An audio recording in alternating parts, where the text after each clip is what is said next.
Hello विद्यार्थियों, मैं doctor Sumer Singh Bairwa, सहायक आचार्य संस्कृत, राजकीय महाविद्यालय राजगढ़ अलवर। मैं बीए पाठ तृतीय वर्ष के जो विद्यार्थी है उनको श्रीमद् भगवत गीता की जो व्याख्या बता रहा था, और उसी में मैं आगे की जो व्याख्या है वो आपके सामने वर्णन करने जा रहा हूँ। देखिए, आज का जो श्लोक है वो श्लोक है अस्माकं तु विशिष्टाः ये तन्निबोधे द्विजोत्तम नायका मम सैन्यस्य संज्ञार्थम तान ब्रवीमीते। अर्थात कहने का तात्पर्य यह है कि अब से जो पूर्व के श्लोक थे उन श्लोकों के अंतर्गत दुर्योधन ने आचार्य गुरु द्रोणाचार्य के समक्ष जो पांडवों की सेना है उस पांडवों की सेनाओं का वर्णन किया था, उनके एक एक योद्धाओं का वर्णन किया था, एक एक योद्धाओं के बारे में जानकारी दी थी। अब पांडवों की सेनाओं का वर्णन करने के पश्चात में अब दुर्योधन कौरव पक्ष की जो सेना है उन कौरव पक्ष की सेना का वर्णन भी आचार्य गुरु द्रोणाचार्य के समक्ष दुर्योधन प्रस्तुत करना चाहता है कि कौरव पक्षों की सेना में भी ऐसे वीर और योद्धा जो सम्मिलित हुए, मैं उनका भी आपके सामने वर्णन करने जा रहा हूं। तो देखिए, द्विजेतम द्विज में जो श्रेष्ठ है, अस्माकम तो विशेषता हमारे जो प्रधान योद्धा है, तान निबोध आप उनको समझिए, उनको जानिए। मम सैन्य से मेरी सेना के नायक जो नायक सेनापति है, ते संज्ञार्थम आपकी जानकारी के लिए तान ब्रवीमि मैं उन्हें आपके समक्ष कहना चाहता हूं। तो देखिए, यहाँ पर जो दुर्योधन है गुरु द्रोणाचार्य के समक्ष पांडवों की सेना का वर्णन करने के पश्चात अब खुद की जो कौरव सेना है उसमें जो योद्धा सम्मिलित हैं उनका वर्णन करते हुए कह रहा है। तो दुर्योधन यहाँ पर कह रहा है कि हे आचार्य, जो द्विज में संपूर्ण द्विजों में जो श्रेष्ठ है अर्थात आचार्य द्रोण, जो हमारी सेना के समक हमारी सेना की ओर से वो युद्ध करेंगे, जो सबके गुरु माने जाते हैं, और वो हमारे पक्ष में युद्ध में सम्मिलित होने के लिए जो भी योद्धा है उनका मैं आपके सामने वर्णन करना चाहता हूं। तो आचार्य गुरु द्रोणाचार्य है, इसके अलावा हमारी सेना के जो प्रधान सेनापति है और जो सेनापति जिसके नेतृत्व में हमारी जो सेना युद्ध करने जा रही है उसको भी मैं आपकी जानकारी के लिए मैं उनके नामों का कथन करना चाहता हूं। तो आप हमारी सेना के जो प्रमुख योद्धा है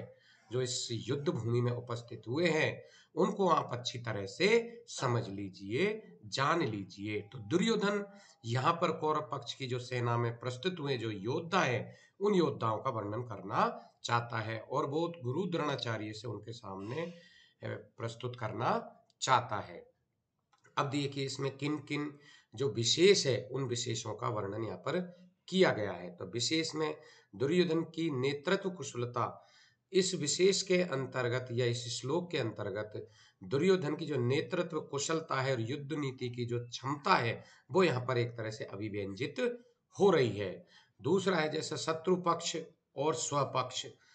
दोनों ही के बलवान होने की जो युद्ध नीति की जो दृष्टि है उनका भी वो यहाँ पर वर्णन करना चाहता है कि युद्ध नीति जो है उनसे भी दुर्योधन की एक युद्ध कुशल नीति यहाँ पर प्रदर्शित हो रही है। इसके अलावा द्विजोत्तम, द्विजोत्तम से तात्पर्य है कि दुर्योधन का आचार्य द्रोण के प्रति जो आदर सम्मान भाव है वो प्रकट करना चाहता है, और वो यहाँ पर वो उसका आदर सम्मान जो भाव है वो वहां पर एक तरह से अभिव्यक्त हो रहा है। इसीलिए तो कहा कि द्विजोत्तम अर्थात द्विजों में जो श्रेष्ठ है, ब्राह्मणों में जो श्रेष्ठ माना गया है वो आचार्य द्रोण भी हमारी तरफ से युद्ध करने के लिए तैयार है, हमारी सेना में वो उपस्थित हुए हैं। इसके अलावा इसमें जो व्याकरणात्मक टिप्पणियों का वर्णन किया गया है उनका वर्णन भी मैं आपके सामने प्रस्तुत करने जा रहा हूं। व्याकरण की दृष्टि देखिए, विशिष्टा बी उपसर्ग प्लस शिष धातु प्लस कत प्रत्यय प्रथमा विभक्ति का यह एक वचन का प्रयोग किया गया है। निबोधः नि उपसर्ग बुध धातु प्लस लोट लकार मध्यम पुरुष एक वचन माना गया है। द्विजोत्तम द्विजेषु उत्तम इति, द्विजेषु उत्तम इति सप्तमी तत्पुरुष समास। फिर है संज्ञार्थम, संज्ञा, संज्ञा के अर्थ में एक तरह से यहाँ पर चतुर्थी विभक्ति का प्रयोग होता है। तो यहाँ पर चतुर्थी विभक्ति का प्रयोग किया गया है। ब्रवीमि, ब्रू धातु लट लकार उत्तम पुरुष एक वचन का यहाँ पर प्रयोग किया गया है। तो इस प्रकार से दुर्योधन ने जो रिसीवर या गुरु जो द्रोणाचार्य उसके सामने अपनी जो युद्ध भूमि में कौरव पक्षों की ओर से जो युद्ध सेना लड़ने के लिए आई हुई है उनका परिचय, उनका वर्णन वो उस श्लोक के माध्यम से गुरु द्रोणाचार्य को बताना चाहता है। अब जो अगला श्लोक है उस श्लोक के अंतर्गत क्या बताया गया है कि भवान भीमश्च कर्णश्च कृपश्च सम्मितिंजय अश्वत्थामा विकर्णश्च सोमदत्तिस्तथैव च। इस श्लोक के अंतर्गत श्लोक के अंतर्गत जो दुर्योधन है वो दुर्योधन कौरव पक्ष के अंतर्गत जो सेना में योद्धा, बड़े बड़े योद्धा जो कौरव पक्ष की तरफ से युद्ध लड़ने के लिए तैयार हुए हैं उनका वह अब नाम से अक्षर से वर्णन करना चाहता है कि उनके प्रधान योद्धा कौन कौन है। जो एक तरह से वो कहता है कि पांडवों में वो योद्धा नहीं है लेकिन मेरे तरफ से वो युद्ध लड़ने के लिए यहाँ उपस्थित हुए, तो उनका वर्णन वो करना चाहता है कि भगवान, वो गुरु द्रोणाचार्य से कहता है कि भगवान आप सम्मिति जय समर विजयी हो, अर्थात आपको कोई भी नहीं हरा सकता, आप तो स्वयं समर विजयी हो। तो द्रोणाचार्य, तो इसके अंतर्गत वो कहना चाहता है कि आप भगवान आप तो एक तरह से समर विजयी माने गए हो। च भीष्म, और जो वयोवृद्ध, जो हस्तिनापुर के वयोवृद्ध पराक्रमी सर्वप्रथम जिसको कोई भी आज तक नहीं हरा पाया है, ऐसे अद्वितीय जो वीर योद्धा है वो हमारी सेना में हमारी सेना का नेतृत्व कर रहे हैं और वो एक तरह से हमारे प्रधान सेनापति है। दूसरा वो क्या कहना चाहता है कि च कर्ण, और जो दानवीर कर्ण है जैसे पराक्रमी योद्धा हमारी ओर से युद्ध लड़ने के लिए आए हैं, साथ ही जो युद्ध में विजय प्राप्त कराने वाले, जो युद्ध के अंतर्गत जिस विजय को मोड़ने वाले, विजय प्राप्त कराने वाले जो योद्धा है उसमें कृपश्च अर्थात कृपाचार्य, गुरु कृपाचार्य जैसे अतुलनीय योद्धा भी हमारे समक्ष उपस्थित हुए हैं। इसके अतिरिक्त अश्वत्थामा, जो कि अश्वत्थामा आचार्य गुरु द्रोणाचार्य का ही पुत्र माना जाता है, तो उसका भी वर्णन करते हुए दुर्योधन यहाँ पर कह रहा है कि आपके पुत्र अश्वत्थामा जैसे महाबली योद्धा भी हमारी सेना में युद्ध लड़ने के लिए कौरव पक्ष की ओर से युद्ध लड़ने के लिए उपस्थित हुए हैं। इसके अतिरिक्त महारथी विकर्ण, सोमदत्त, महारथी विकर्ण और सोमदत्त के जो पुत्र है कौन, भूरिश्रवा जैसे महान पराक्रमी योद्धा भी हमारी इस युद्ध भूमि में कौरव पक्ष की ओर से युद्ध लड़ने के लिए यहाँ एकत्रित हुए हैं। ये सभी योद्धा बलवीर्य पराक्रम बलवान आदि जो अद्वितीय है, इनको कोई भी एक तरह से युद्ध में पराजित नहीं कर सकता। ऐसे योद्धा हमारे इस कौरव पक्ष की ओर से लड़ने के लिए, इस कुरुक्षेत्र की युद्ध भूमि में लड़ने के लिए उपस्थित हुए हैं। तो यहाँ पर जो दुर्योधन है वो दुर्योधन गुरु द्रोणाचार्य को ये बताना चाह रहा है कि पांडव पक्षों की जो सेना है उससे भी कई गुना अधिक, जो पूरे युद्ध की काया पलट सकते हैं, पूरे युद्ध को मोड़ सकते हैं, ऐसे बड़े बड़े बलशाली वीर्यवान जो उनको कोई भी आज तक परास्त नहीं कर पाया है, वो वीर्यवान योद्धा हमारे इस युद्ध में कौरव पक्ष की ओर से लड़ने के लिए तैयार हुए। यहाँ एक एक का वर्णन दुर्योधन ने आचार्य गुरु द्रोणाचार्य के समक्ष प्रस्तुत किया है। जैसे भीष्म पितामह जो प्रधान सेनापति है, भीष्म पितामह है, गुरु द्रोणाचार्य, दानवीर कर्ण है, सोमदत्त विकर्ण का पुत्र भूरिश्रवा है। तो ऐसे अनेक प्रकार के योद्धा कौरव पक्ष की ओर से लड़ने के लिए तैयार हुए जिनका पराक्रम एक तरह से अद्वितीय माना जाता है। तो इन सारा वर्णन वे गुरु द्रोणाचार्य को बताना चाहता है।